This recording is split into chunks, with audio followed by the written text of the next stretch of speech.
नमस्कार. डिजिटल महाराष्ट्र न्यूजमध्ये आपल्या सर्वांचं स्वागत. आज आपण पुरंदर तालुक्यातील श्री क्षेत्र वीर या ठिकाणी आहोत आणि वीरची यात्रा ही सुरू झालेली आहे.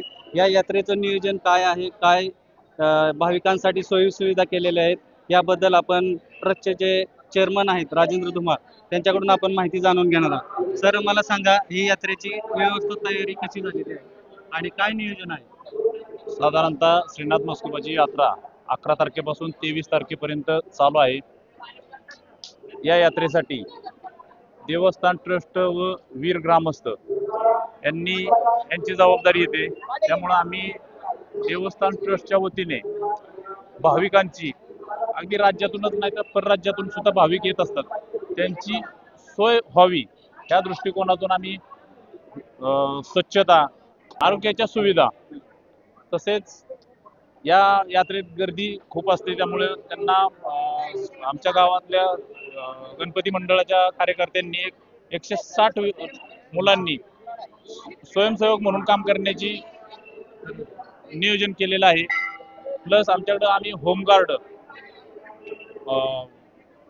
पोलीस यंत्रणा, तसेच कमांडो आणि अशा प्रकारची की भाविकांना दर्शन घेण्यासाठी त्यांची गैरसोय होऊ नये म्हणून आम्ही तशी व्यवस्था केलेली आहे. देवाच्या लग्नाचा कार्यक्रमाच्या संदर्भात काय सांगा, काय विधी आहे?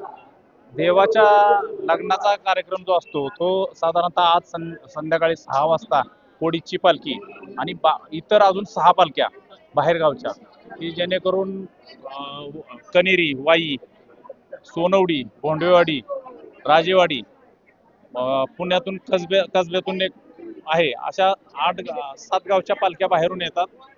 त्या पालख्या आल्यानंतर साधारणतः 6, 6:30 किंवा 7 वाजेपर्यंत भेटाभेटीचा कार्यक्रम असतो. जुन्या लग्नाप्रमाणेच जुना आपला कसा लग्नाचा विधी असतो किंवा भेटाभेट केल्यानंतर वराडात घ्यायचं, अगदी त्या पद्धतीने अजूनही इथं ती प्रथा चालू आहे. त्यानंतर 11:15 वाजता साधारणतः यांचा राऊत मंडळींचा आव्हान करायचा, देवाला पोशाख करून देवदेवतांना आव्हान करण्याचा त्यांचा कार्यक्रम असतो. तो 11:15 ते 12 पर्यंत होतो. 12 वाजल्यानंतर अंधार चिंच या ठिकाणी माळकरी आणि 2 पालख्या वाई आणि कनेरी यांच्या भेटीसाठी सर्व वीर गावातील मंदिरातील छबिना म्हणजे लवाजमा टोटल त्यांना आणण्यासाठी अंधार चिंच घाली जातो. अंधार चिंच घालून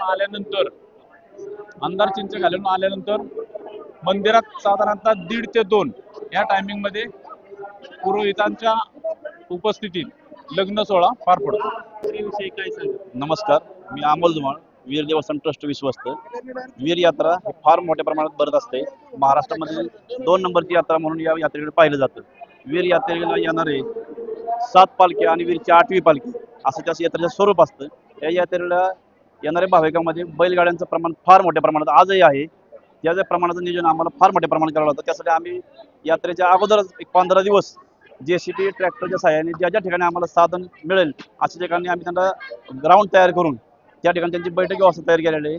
वीर यात्रेमध्ये येणाऱ्या प्रत्येक भाविकाला 15 ते 20 लाख भाविक असतात. त्याच्यासाठी आपण त्यांची आरोग्य व्यवस्था, संरक्षण व्यवस्था म्हणून पोलीस कमांडो यांची साधनं आपण तयार केलेली आहेत. तसेच वीर यात्रेला येणाऱ्या प्रत्येक भाविकासाठी नियमित रांगेचं स्वरूप तयार केलेलं आहे. वीर यात्रेमध्ये छबिना हा प्रत्येक वेळेस वेगवेगळ्या अँगलने फिरत असतो. त्यावेळेस तशी दर्शनबारी आपण तयार केलेली आहे. अशा यात्रेचं स्वरूप आहे आपलं. वीर देवस्थान ट्रस्टचे विश्वस्त आणि चेअरमन यांनी यात्रेची काय व्यवस्था आहे, काय सोयी सुविधा दिल्या जाणार आहेत याची माहिती दिलेली आहे. धन्यवाद.